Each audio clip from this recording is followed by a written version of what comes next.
Well, folks, it's been a while, and Valentine is back, and he has some records because there were people that questioned whether he was really in the Hall of Fame or not.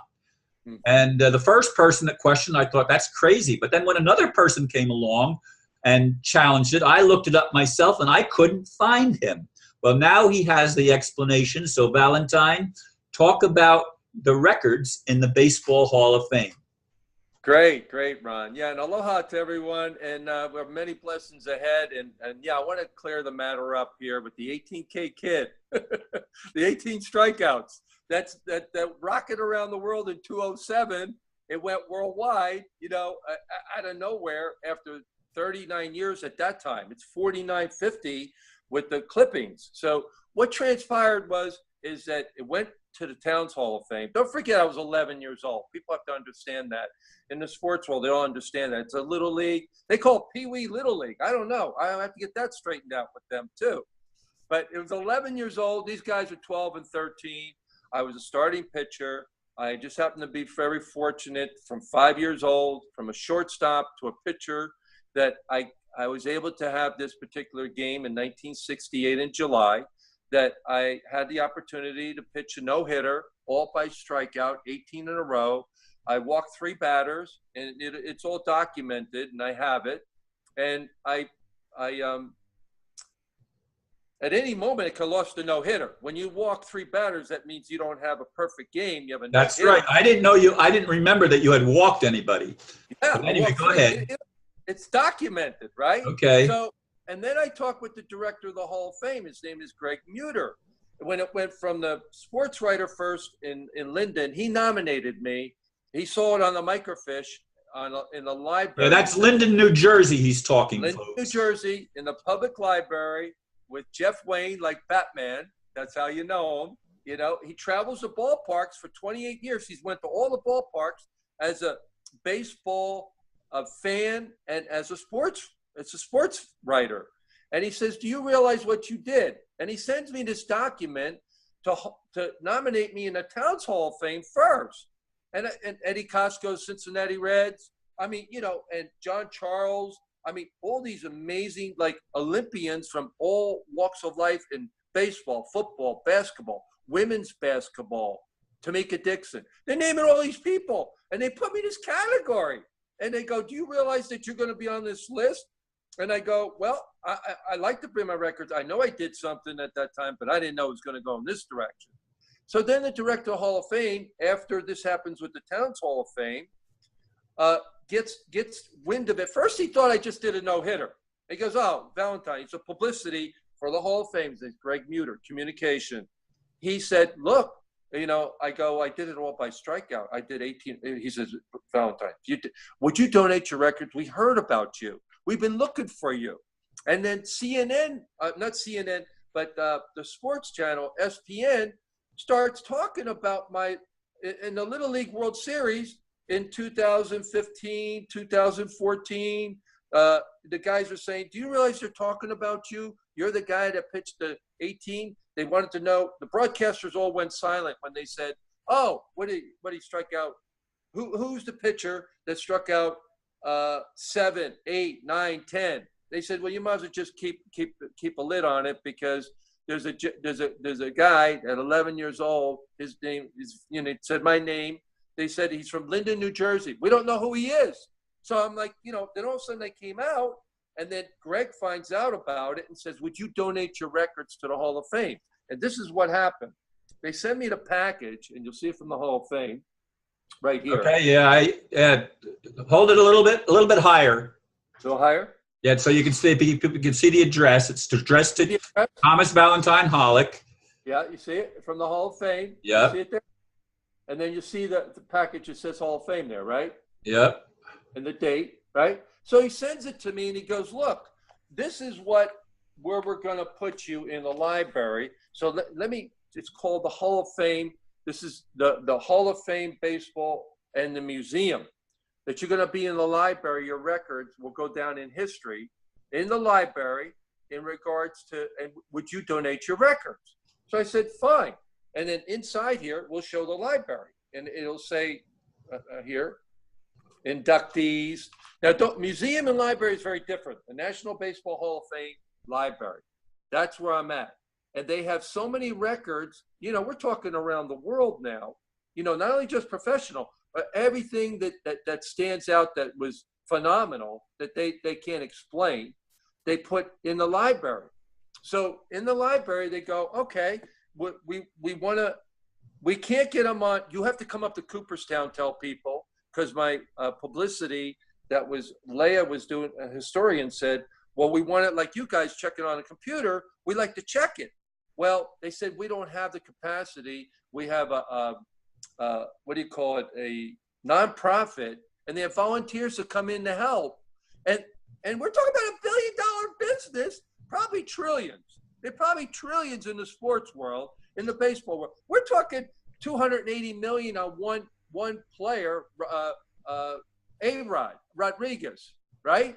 Come on. You're telling me you have volunteers. And so when I spoke up about it, then they said, along with it, this is only for the Hall of Famers. They said, we want to show you in the Hall of Fame. This is with Mike Piazza, and I mentioned the name before.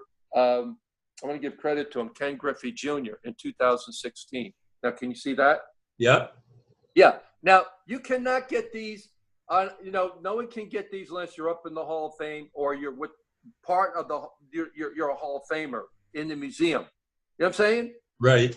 I'm in the library, and I think that's the difference when people think, oh, well, then you're inducted with them. I was 11 years old. These guys played professional. You know what I'm saying? Right. These guys play professional. That's the whole. It's an honor and a gift just to be mentioned up there in the library with these ball players where I wanted to play professional ball as a pitcher, but I had a calling to do the healing and to help humanity. So I went to where I could. In college, I said 5 professional teams that I actually had an opportunity to go in that direction. From the New York Yankees in my junior, senior in high school, with my a lefty, Randy Garrett, and myself, and many others. I say our team, our pitching staff. But once they're looking at you, they're looking at everyone. You know what I'm saying? He was going to University of Miami, and I was going to James Madison, to the Dukes. And I was going to play I would have went to Seton Hall University. My father wanted me. It was a big baseball school, private college, university, Seton Hall. Seton Hall was a baseball college? Oh, yeah. I had a friend that went to Seton Hall. Yeah, my two brothers went to Seton Hall. And they wanted me, my brother, the doctor, Dr. Michael Hall, the Dr. Sunshine with the vitamin D, my brother that pioneered it. He's the godfather of vitamin D. And my other brother, Ken went. Well, my father wanted me to stay home. My mother said, you better get away from your father because he's not going to let you breathe. He's just going to be down your neck about your studies. And he was a track runner. So he didn't want me to just come in Pennsylvania. And he had actually scholarships, to go in Pennsylvania. He was that good of a runner. And I get the genes, I believe, from my father and hopefully from, other lifetimes maybe. So, but anyway, so what happened was, I believe because they have 7 inductees right now, I called them at the time. I said, look, Ron and I and the people are asking, where can they see it? And Leah said, they told me right now, it may take years. It may take 5 years, 7 years. We don't know. With 2 to 3 years, we're going to get everything together so people could see your records. But it hasn't happened. That's 2016. It's going to be 2019. So it'll be going the 3rd year. So they don't know what to say to me because they lost my records. So instead of telling me, and we could research it, and it took a long time to research, on a microfiche. You showed me a newspaper clipping. Yep. Can you pull that up again? Yep, here it is. Here it is. And it'll read, Hollick whips 18, no hits. Sobel Field for Royal Dell, 1-0. Now and we were undefeated. Can you see it there? Yeah, I can see it. Yeah, that's my record. And you drove in the only run or scored the only run? Yep, on the bottom of the 4th, the man got a single or he walked. Say in the clipping on my team, Royal Dell, he walked, or I think he got a single, and then I hit a double. but it scored as a double, and he came around and scored 1-0. So I hit it to the warning track in center field. I'll never forget it. Just etched in history in your mind. You know, when you hit the ball, you know, I was just very fortunate that I guess all the workouts with the paper outs. Can you see that really well? Yep, I can see it really well. Yeah. So Hollick whiffs, 18 no-hit Sobel for Royal Dell, 1-0. So, you know, it's just an honor that they wanted to donate the records. They wanted to do a nice thing, this director, you know, Greg Muter. But he doesn't have control of what these volunteers are doing. And I think we need to undo it. And the secretaries, because the directors called me with the security. Hey, Valentine, we looked and saw what you're doing and everything. And I just want to let you know, people are under the gun because we have 7 inductees and we have a lot going on. He said, if it was January of next year, February, it's slower. But right now, we're just inundated. We can't really do anything with you right now. You know, well, I just feel that I owe you an apology because they created doubt in my mind, and all I wanted to do was verify that you were telling the truth. And then it made me doubt you, and I couldn't find it. So, I mean, that's the rest of the story, as they say. Okay. So, anyway, you also wanted to talk some about what's happening with these kids. Oh, man, you know, it's in Thailand right now. There's 12 young kids that because of my age when I did that with the sports and all. It's really, really, and I'll tell you, getting the Holy Spirit's moving through me, chicken skin and Hawaiian, you know, the goosebumps when it said I needed to talk about this. This is very, very important. You know, in Thailand, they have the kids are a professional soccer team. The coach brought them into the cave, and they lost their way, and they thought that they were totally they were missing. They couldn't find them, so the search party went out, and they finally found them. And this is in Russia. The cave is in Russia. No. The soccer teams are all you hear around the world right now are playing in Russia. All the soccer teams around the world. So these kids are playing soccer in Thailand as a soccer team that went on what we call caving. It's called spelunking because I've experienced it in Virginia. And I'll tell you, the reason it really touches me and the humanity right now, the world, it's on the major, I mean, that's all people are prayers. The women, the men, the families, that they didn't think they're going to see their boys, 11, 12, and 13. They didn't think they'd ever see them again. They thought they were lost. They didn't find them.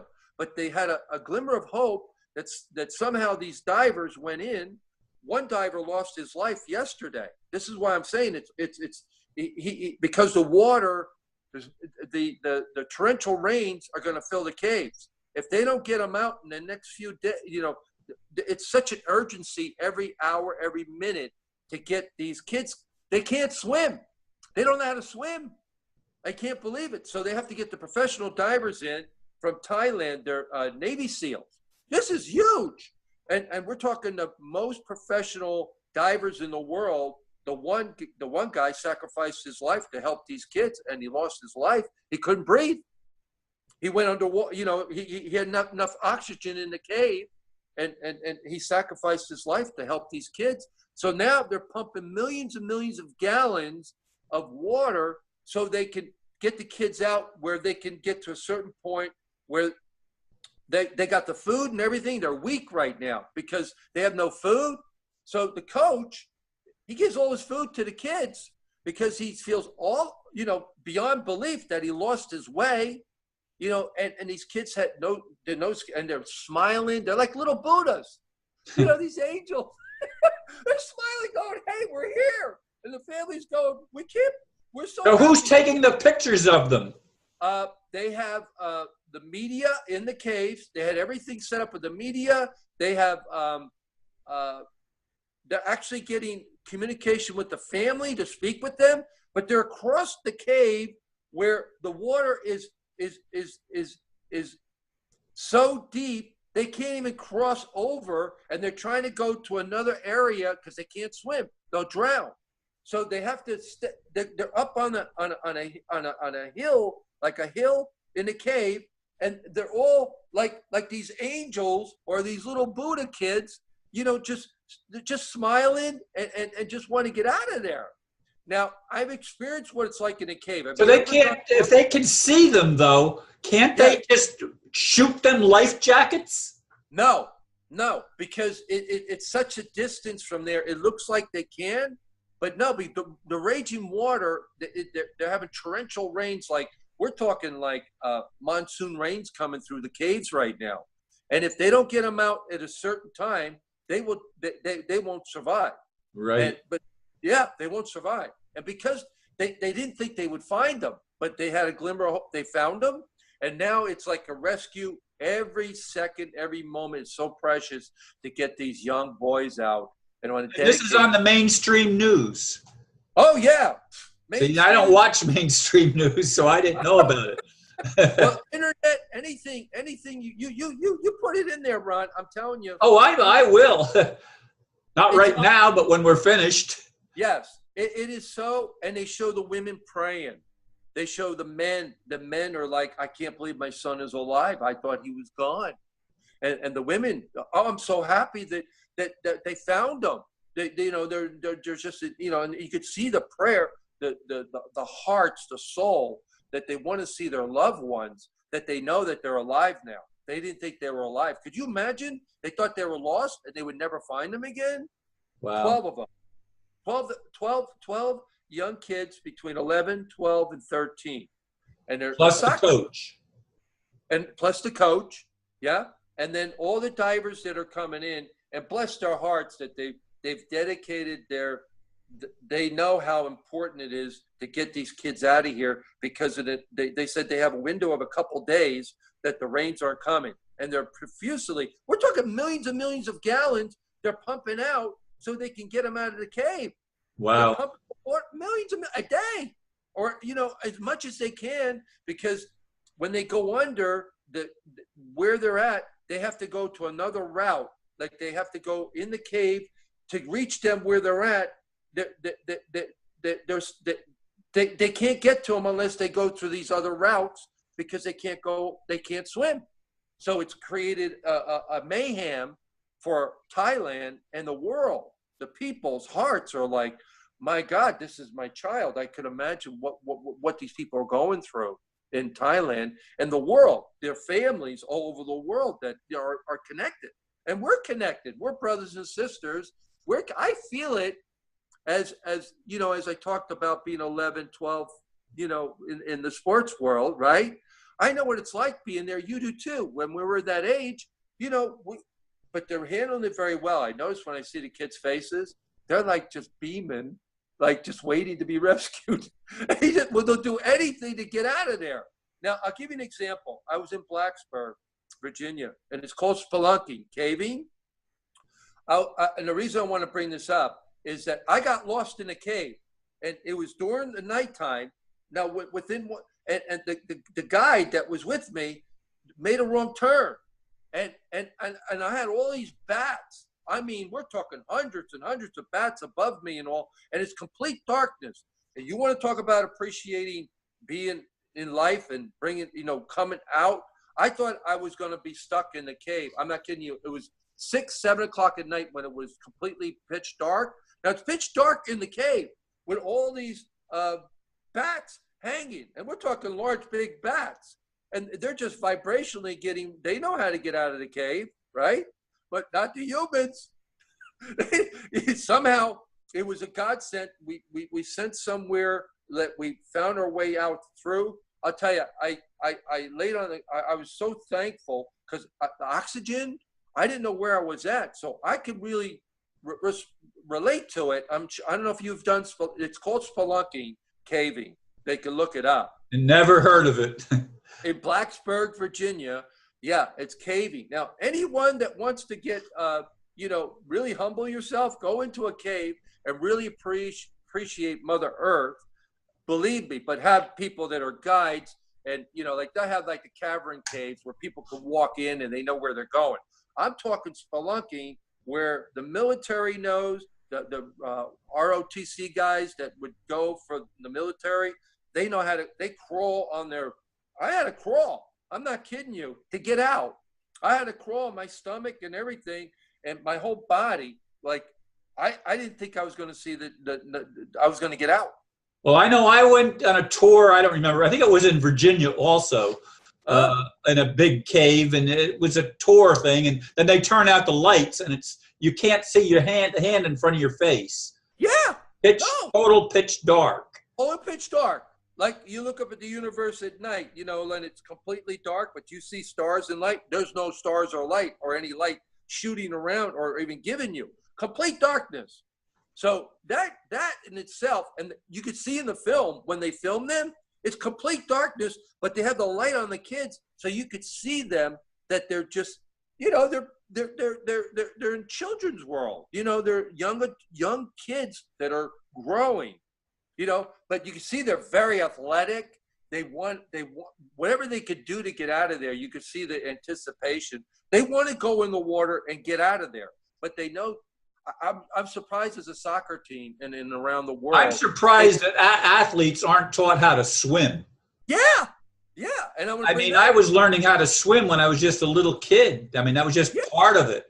Yeah, and I think that this is going to be actually hopefully an inspiration for others to teach their kids how to get in the water and swim when they're really, very young, from 1 to 2 to 3 to 5. You know, when they're developing.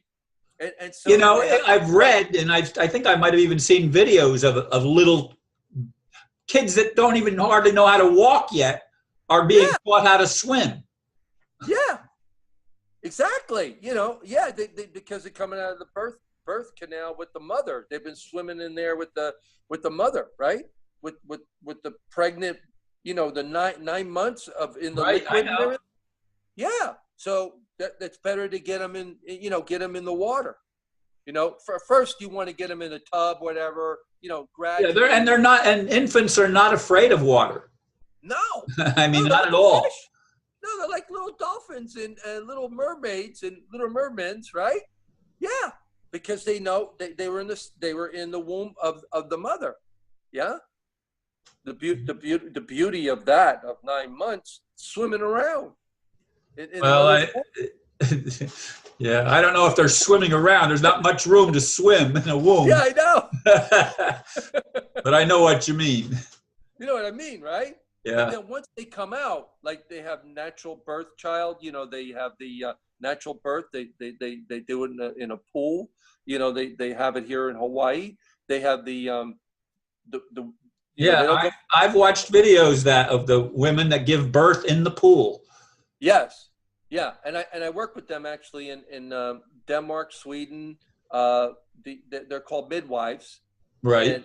And they come in and they birth the child naturally in the water.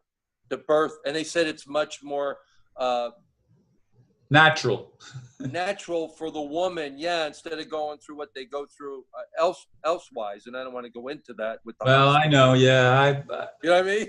Yes, I know. Another subject. Yeah, it's another subject there. But this we is a glimmer of hope. I really feel that the kids are going to get. They're going to get to them, but there's such the time frame when the torrential rains come in, and I'm talking torrential. They said it will flood the whole cave. It's like that. The canals and everything. You wouldn't believe the amount of water. The guys their heads are like this. The divers are like this. They could just barely breathe. That's why the guy one crossed over. He couldn't breathe. They're in the water, and the cave is like here, and they're just barely getting under to get to the next part where to get to the children. Yeah, well, I know I go to the park every day, and there they have what they call a pond. I call it a swamp, and it was dry just a few months ago. There was no water in it at all. Yeah. And now there's a lot of water in it, and they have a boardwalk, of course, that goes across it. But another area where it's usually just like an open area, it actually is filling up with water because we've been getting so much rain here in Florida. Is that right? Yeah. So you know how that quickly can happen. Yeah. Like, it rained torrential for an hour and a half, and the ground can't absorb it fast enough. So yes. And then the streets get flooded along some of the streets and stuff. Yes. And Florida's full of canals. I mean, they've got canals all over. and ditches actually to hold man-made ponds where they collect the water. Yes. They're all over the place. If you look at a map of Brevard County, Florida, where I live, you can see all the little square ponds. You know, they're obviously man-made. Yeah, yeah. So, you know, I thought that was really important to you know, inspire and help these families by putting positive energy, you know, the golden light, rainbows around the situation for the families in Thailand and all their loved ones. And like I said, we are one with these young children. We could be there. It could be you or I, you know what I'm saying? As children. So, and anyone else in that situation, but we're all responsible for the children on the planet, whether we have children or not. We're all responsible to help out, to help humanity is what we can do. Yeah. Well, let's close a little bit more with the Hall of Fame stuff. Once again, I apologize for having doubts, but when two people come and both are challenging something that I was told was true, and I believe integrity is really important. Oh yeah. And so I wanted to verify that these people were lying, but they've lied about me too. I've watched videos that people have made about me, and they do not tell the truth. Yeah, well, they're troublemakers. That's what White Feathers. She's Cherokee Indian, right? She says, "Valentine, they're troublemakers. You don't pay attention to them. You know. I know you did the records and all, and God knows you did it. You know what I mean? And it's proven. You know, in the once it's in the news, and for them to find it in the microfiche. And look at this, Ron. I'm in Hawaii with the Shea Stadium. Her name's Kathy Shea, right? She's the owner of Shea Stadium, and I'm saying to the young kid, I go, you know, he's doing a sandcastle, and my friend Jean Paul, he was with Joe Bear and all in Hollywood. He was a hairdresser. He'd get $550, $600 a haircut, right, in Hollywood. Yeah, Joe Bear, and he did they did Farrah Fawcett. You know, with the hat with Farrah Fawcett, that's Joe Bear and Jean Paul, my friend, a colleague, right, that lives with me in Hawaii here, right. And he was my neighbor. So he'd go and make breakfast and make stuff for me. He says, Valentine. He goes, hey, you know, I know what you're doing and stuff. He goes, he knew about the records. And then I get approached while I'm bringing him up by Kathy Shea right across the street from us at the Kahana Sands. These are timeshares. We're talking, you know, 3-4 million. You know, these are hidden out timeshares right on the water, and they're private. And I came upon the mother looked at me, the son with her son with the sandcastle thinking that I did it. And I said, no, I'm a ball player. And then this is what I'm doing. I said, do you play sports at all? I go, I was a pitcher. And I started telling the kid, I said, I pitched a no-hitter all by strikeout. Well, the father hears it and signals the mother over. She's got the 1969 World Series with the New York Mets, is the owner. And she goes, I go, well, John Deutsch said I was a better pitcher than him. And she goes, oh, he was a terrible pitcher, Valentine. He was with Minnesota with you know, right out of college, right? And he said to me, he saw my windup and all. He said, you got off the mound. You're very fast off the mound. When you could come off the mound that quickly, I showed him my form. He said, that you're a better pitcher than I. I wasn't able to do that. And this is someone that knows. So, right. And then Kathy Shea says to me, what, did you throw your arm out? Because she never heard such a thing. The people are spellbound when they hear no hitter all by, you know, they think no hitter. You pitched a couple of games after that were exemplary as well. Well, I pitched a combined no hitter after that. That's also that went up into the history also. A combined no hitter. His name was Walter Hendrick. He got ill. He pitched 3 innings. It was a no hitter at that point that he was pitching. He was amazing. And then I came in as a starting pitcher to finish the game, and I struck out 9 out of the 7.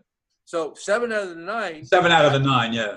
7 out of the 9, but I was credited with a a combined no-hitter that also will go up with the no-hitter. Yeah. And that was 2 months or 3 months later, and that's when the sports writer found it. I didn't know about that even. I knew about the 18Ks, and I didn't remember that. But see, he said, I have the records, I know. So when we get back to the Kathy Shea, when she let's start drawing. I'll wrap it up. Well, I'll tell you how involved, when she realizes, says, I had a vision of her father. I didn't know this. I said, after I met with her and the son, and said, do you realize that we're from Shea Stadium. We own Shea, we're the Mets. We're the New York Mets. And I'm like, oh, and she shows me the 1969 World Series, her goal, what they won as a World Series, right? As the owner. And she goes, would you send me, my brother, Bill Shea, I want to send your article. I'm going to bring it personally to him because I said I'm working on a major movie on my life with Marlon Brando's cousin, William Osco, the director that did Alice in Wonderland, the musical. Oh, she said, we may be interested in New York. She goes, my father, after I spoke with her, I had a vision, and I go, who's this man that's around you that we meet the next day? She goes, who's this man around? And she goes, that's my father, William Shea. He gave a message. He was dancing in the light up above in the heavens in that consciousness, Christ consciousness. And he gave a message to me to give to her. He goes, oh my God. And I'm getting chicken skin when I say this. He said that the New York Mets, and it's called a Friendship Foundation, that the New York Mets and the New York Yankees come together. And that's why I want to bring this together and throw the first ball out in all the ballparks. I don't want to just do it in New York, and I'm waiting to unite people and help people in the sports world, the young kids. I have a message in the sports world, what I want to say to help. Well, I did it all by fastball and the ball curve naturally. I didn't do any of this trickery stuff. I'm saying I did it with pure natural ability, and that's why I feel the kids are missing this, and they're all like a copy of each other. Ruining their arms and operations and injuries. Like these warriors are getting injured every which way because the game's not being played naturally. It's being played like a business, and it's the stats and everything's looked at.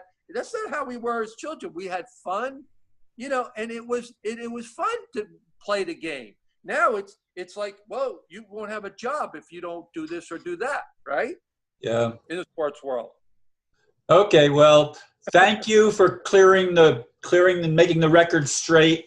Yes. And I'm sorry that I had doubts, but it's just the way it is, and I'm glad they've been cleared up. And well, no, I'm glad that it came out, Ron, actually, because it's going to even go further now. That I don't want my records hidden, even in the Hall of Fame. I told them, I think that the records need to be shown to help the children, the kids to come. And actually, the athletes are coming to me last week. I was with Prince Fielder. Prince Fielder's with the Milwaukee Brewers. He hit 50 home runs. You look him up, Prince Fielder. I don't even know the name.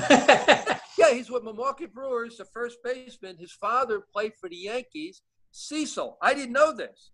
I ran into him, and I go, we know each other. And he's like very, very shy. You think that these athletes and all, a lot of them are not like, the wife might be a little bit more. She said he's very shy, but he really opened up to me. Yeah, he had to step out of the major leagues for 13 years. He was heading for the Hall of Fame. I said, are you in the Hall of Fame? He goes, I'm going to check you out, Valentine. I go ahead. I said, I'm on TV all weekend. And I called the wife, Chantel, said, Valentine, I know, she's going to communicate with me direct because she knows that he's very shy. But we shook hands, and he knows he wants to help the children. I want to help the children, and that's who I want to go with and bring the records out and help. I don't want him to sit and just say, oh, my records are sitting in a Hall of Fame. No, I want to do something with them. Speak about it. Help people with it. Help humanity. Help these sports figures to see how these natural abilities could come back alive with the kids when they're young. And don't put them in this carbon copy thing about a business. You know what I'm saying? Yep. Well, thank you very much, and we're gonna wrap it up. and Okay. say namaste. And Wonderful. Yeah. What a blessing. The golden roses to your hearts, everyone, and the rainbows shine upon you wherever you may go. And blessings to you everywhere you go, Ron. And okay, well, everyone, thank you, Valentine. shine your joy and keep doing what you're doing, brother.